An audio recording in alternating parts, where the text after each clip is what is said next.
The Army faced two different threats in the Vietnam War, preventing it from focusing on exceptional performance in either conventional or unconventional warfare.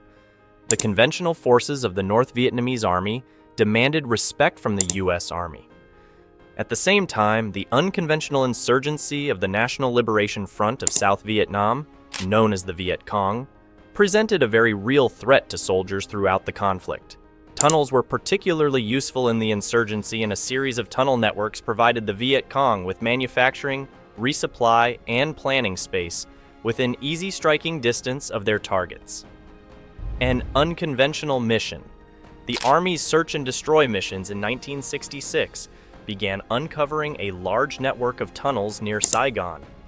The Three Corps estimated one such tunnel network had been made over the course of up to 20 years and had small, well-camouflaged entrances. Viet Cong tunnels were generally either simple, shallow structures used as refugees and fighting positions, or large, complex networks used to evade detection of medical, staging, or command areas. The layers of clay used to construct the walls and ceiling defied easy demolition or collapse of the tunnel. Some tunnel networks stretched thousands of feet and contained several levels and chambers. Underneath the ground, an entire army could plan, train, and move without disturbance, even when, as was the case in Cu Chi, the U.S. built a major base on top of a massive tunnel system. The tunnel rat and his gear. The Army initially had trouble figuring out how to deal with the tunnels. Bombing was ineffective. Even 750-pound bombs landing 50 yards away from a tunnel entrance had no effect on either the tunnel or the entrance. Attempts to smoke out Viet Cong with tear gas or smoke grenades failed in the larger networks. Dogs sent down could not avoid any booby traps. The average soldier sent down to explore an entrance usually failed to recognize the connection of surface tunnels to deeper networks, while hasty clearance often fell to the smallest soldier in an infantry squad or platoon. Asking them to go into deeper tunnels was generally counterproductive. Many casualties among these untrained soldiers came from accidents in the tunnels instead of enemy action. Captain Herbert Thornton, a Chemical Corps officer with the 1st Infantry Division, responsible for contaminating the tunnels with chemical agents, created specialized teams to enter, clear, and exploit the tunnels in 1966. Deliberate tunnel clearance fell to this group of volunteer infantrymen, engineers, and chemical weapons experts. The tunnel rats were an eclectic group selected for unique characteristics.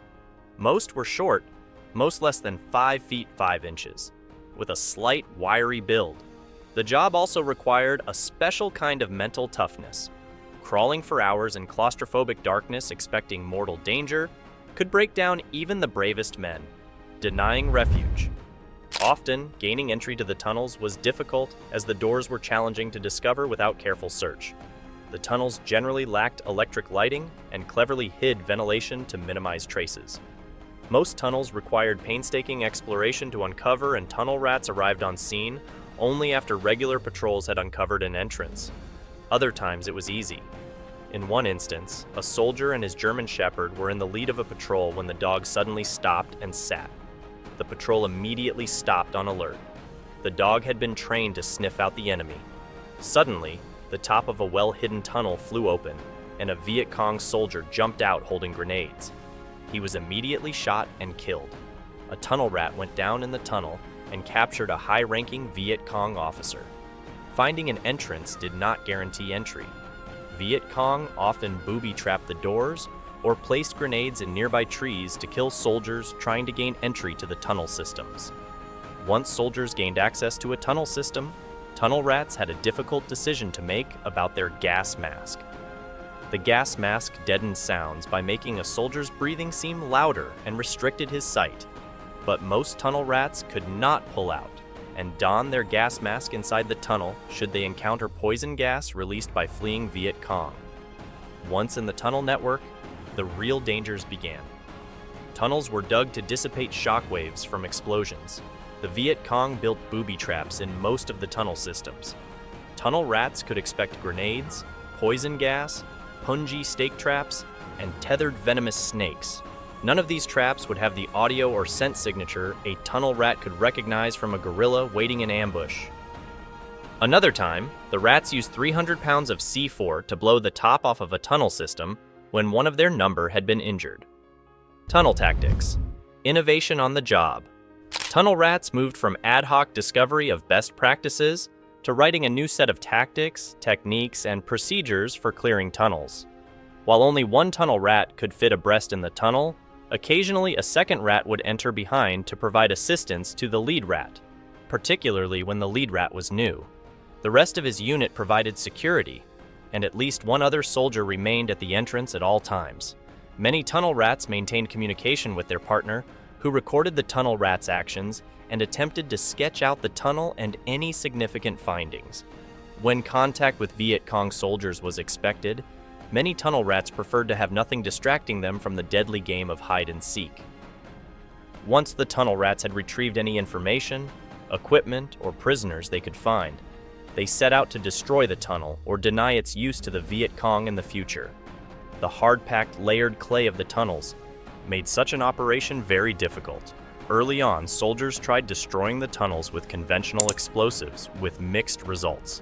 Collapsing tunnel entrances by igniting a mix of acetylene gas and oxygen with small charges worked well for more shallow tunnels.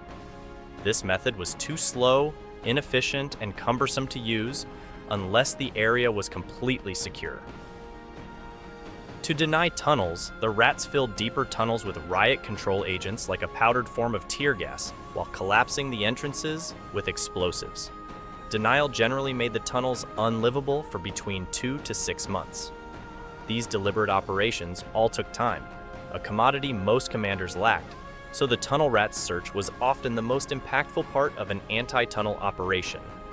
Once done with their mission, the rats either returned to base or took a helicopter to the next tunnel in their area of operations. Impact and legacy.